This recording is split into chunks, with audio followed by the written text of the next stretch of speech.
Alors, quand l'enfant se retrouve sur le ventre et qu'il ne sait pas quoi faire d'autre que la toupie, c'est-à-dire appuyer sur son ventre, mais très peu sur ses pieds et sur ses mains, ni sur sa tête. On va pouvoir éventuellement lui donner un appui sur le thorax pour soulager un petit peu ses efforts et du coup favoriser l'appui sur les coudes. Il est possible aussi de mettre une serviette pliée en 3 ou 4 en dessous, ou alors un petit coussin. Pour ce jeune homme, ce sera un plus gros coussin.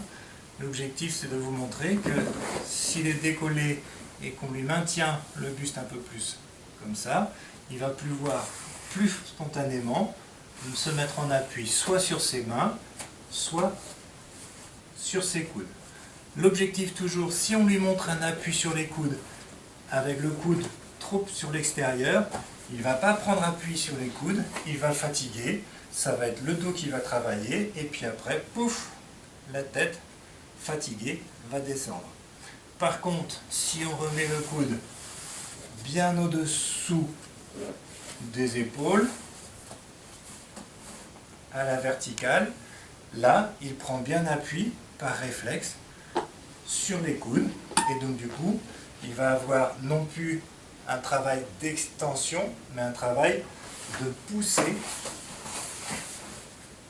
pousser redressement, qui va lui permettre de commencer à être beaucoup plus à l'aise sur le ventre, de regarder, d'être plus curieux, et quand il sera plus curieux et qu'il aura envie de regarder, de voir un objet, il va se mettre en asymétrique, plus d'un côté du coude, ça va libérer le bras et spontanément le genou va monter, et ensuite, petit à petit, il va avoir envie d'aller chercher et la locomotion va commencer.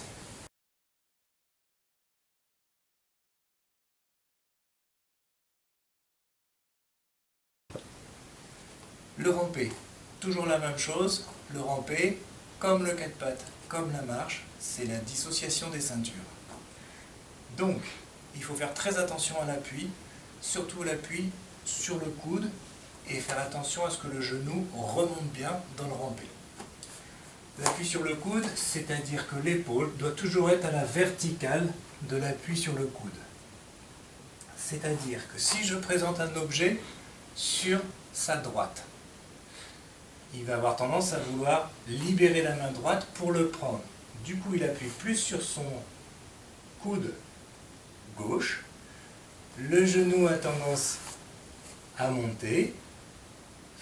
S'il est suffisamment monté, il va pouvoir prendre appui sur l'épaule et le genou pour venir chercher l'objet, appuyer sur les deux et avancer.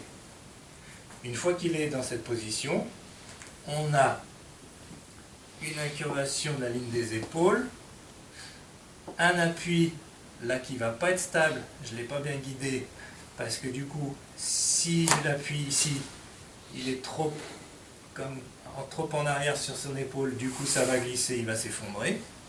Si l'appui sur les coudes est trop vers l'intérieur, dès qu'il va vouloir avancer, il va s'effondrer. Si l'appui est trop à l'extérieur, il va venir s'effondrer comme ça. Donc, il faut absolument que le coude soit bien au-dessus de l'épaule, ou l'épaule au-dessus du coude. Pour libérer cette main-là, parce qu'il y a un objet par ici qui l'intéresse, il va devoir lever plus haut le genou. Voilà, pour libérer cette main-là, l'envie d'aller chercher fait que du coup, il va prendre appui sur son genou et sur le coude pour avancer. Voilà, du coup on peut travailler en guidage par les bras. Pour un enfant, on va être au-dessus, là je vous montre là. Un appui sur le coude avec bien l'épaule au-dessus. Je libère ici et en allant chercher là. Voilà.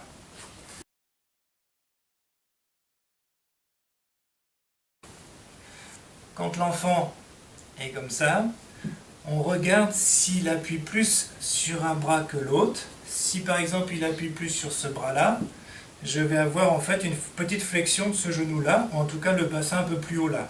Donc, je vais choisir d'accompagner son mouvement, c'est-à-dire je vais prendre le pied, je vais remonter le long du tibia pour ramener le genou suffisamment haut. Si je ne l'avance pas suffisamment haut, dès qu'il va vouloir prendre appui sur son genou, pioup, il va glisser. Donc, je remonte ici le genou. Et ensuite, je vais non pas maintenir par le pied, mais maintenir par le genou l'appui, parce que c'est ici qu'il doit appuyer. Si je mets un appui sur le pied, il va faire une extension pour partir. Il va pousser dessus là, et ça devient de l'extension. Ce n'est plus en fait un schéma de rampée correct. Et généralement, l'extension, c'est celle qu'on ne veut plus. Donc, je monte le genou. Ensuite, je vérifie que l'appui est suffisamment bon, que le bras est libéré. Je vais, pour les petits, je vais passer le bras comme ça. Je vais maintenir avec mon avant-bras le genou. Je vais guider le bras pour avancer un petit peu, vous lui donnez l'envie d'avancer, et ensuite je vais mettre avec la main de l'autre côté tout mon appui, je vais prendre le bassin et je mets tout mon appui sur le genou. À ce moment-là, il y a le schéma qu'on a vu de croisée qui se met en place pour propulser. Une fois qu'il est comme ça, on vérifie que l'appui est bon. Du coup, au niveau du pied, je vais longer avec ma main le tibia jusqu'aux orteils. Je vais plier les orteils un petit peu pour que le genou se plie plus facilement. Et je remonte là. Je maintiens mon appui ici. Alors pour les plus petits, en glissant mon avant-bras, je prends le bras, je le guide par là, où je mets un objet devant, et je vais décoller ici pour que mettre du poids du corps sur son genou, et l'augmentation du poids du corps crée un réflexe d'appui qui fait qu'il y a le schéma qui se met en place. Je vous remontre juste comment je fais. Soit je souffle sur le pied pour dire coucou, c'est le pied que je veux là et essaye de le bouger toi. Sinon, je vais glisser le long du tibia jusqu'aux orteils. Je plie un petit peu les orteils, ce qui fait que le pied vient gentiment remonter ici et suffisamment haut. Bien entendu, tout le guidage que je vous montre là doit être fait à minima pour que l'enfant travaille. Donc en fonction de là où il en est, vous allez juste le guider un petit peu. Ça peut être juste de faire les orteils et hop, il a compris, il monte tout seul.